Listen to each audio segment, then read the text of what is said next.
James Nixon, the Chief European Economist at Societe Generale. James, just before we go on to talk about Merkel and Sarkozy, we've had very surprising events to some today at the central bank in Switzerland.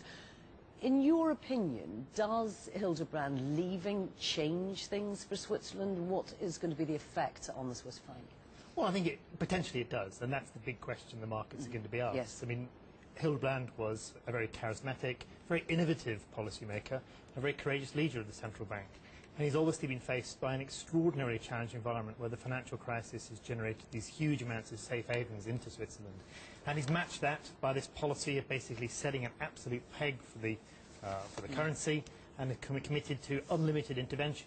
Now, the big question, I think, in the financial markets at the moment, certainly in FX, is whether that commitment is as cast iron as Hildebrand made it to be. And what's conspicuously absent is that same language has not been repeated. We haven't seen the commitment to defend that ceiling for the currency at whatever it costs.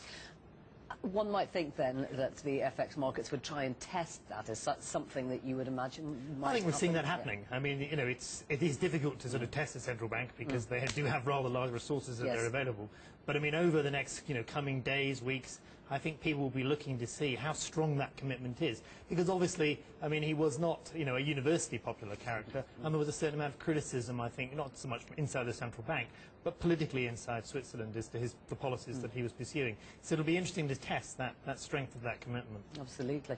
Now, we've got the Sarkozy and Merkel meeting, the first of 2012, and already we've heard that they're going to try and push forward their plans. How significant do you think that is? Well, I think it's bits and pieces. I mean, there were lots of little snippets that came out of today's meeting. I think the general assessment is still that the problem is that things are either a combination of not being particularly well focused, so we have rather amorphous commitments to improving growth and in creating jobs, and everybody wants to know, well, how? And then, I mean, the big problem in Europe at the moment is we see all this commitment to the fiscal pact, which is about strengthening the commitment to reducing the deficits, getting debt levels down. Yes. But I mean, as indicated, I think that's the problem with that is that what we see is a commitment to basically worrying about where we're going to fix the fire alarm, but the building's on fire. All the financial markets want to know is how are these weaker countries going to be financed? Now, the building is on fire. Specifically, we're looking at what's happening with Greece. How big a danger do you see that? What happens next? More refinancing? Well, it has to be said, the situation in Greece is extraordinarily challenging. I mean, the last programme review just before Christmas was staggering, I think, in terms of its assessment of Greece. You have an economy that is well off tracks fiscally. The economy is basically in economic freefall, declining by 6% this year, with unemployment just short of 20%. And then the OECD, reckon that on the whole, the central administration lacks the capacity to actually implement some of these reforms. So the problem in Greece is there's a huge gulf between aspiration and implementation. And so can you see Greece just having to leave the euro? I mean, is that something that the next 12 months are likely to bring? I don't think it would be our central scenario yet, but I mean, the problem is that, essentially somebody has to keep writing the checks. I mean, it is already obvious that the 130 billion bailout package that was put together only even in October, that's insufficient. And now more money needs to be put on the table to meet the implications of weaker debt, weaker growth, and the fact that the structural reforms that Greece has promised to enact are still way off schedule. So we need more money, and what we need to know is where's it coming from?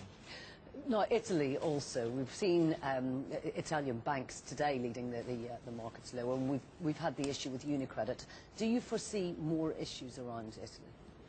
I think Italy, to a certain extent, is being granted the benefit of the doubt in the market at the moment. I mean, it has to be said that it is also the beneficiary of a still fairly substantial support from the ECB. But the interesting question, I think, for Italy over the next couple of weeks is going to be this idea that none of the EU's firewalls, the European Financial Stability Facility or the IMF's short-term credit facilities, none of these can actually be implemented until a country asks for assistance. So there's a little bit of a game, I think, being played at the moment between the ECB potentially scaling back some of those purchases and Italy, meanwhile, trying to tough it out in the market on its own. And talking about IMF assistance, will the Hungarian government and the IMF come up with some kind of arrangement? And if they don't, are there wider implications there? Well, there are wider implications, because obviously it's an economy to which the euro area and Austria in particular is very heavily exposed. I think we have seen some movement since Christmas, in the sense that, arguably before Christmas, the government were taking a very independent stance and really objected to the idea that if the IMF were involved, that the conditionality would be attached to that.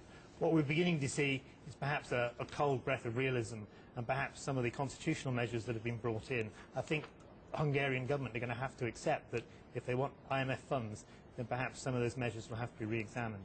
Okay, from Societe Generale, James Nixon, thank you very much indeed for joining us once again.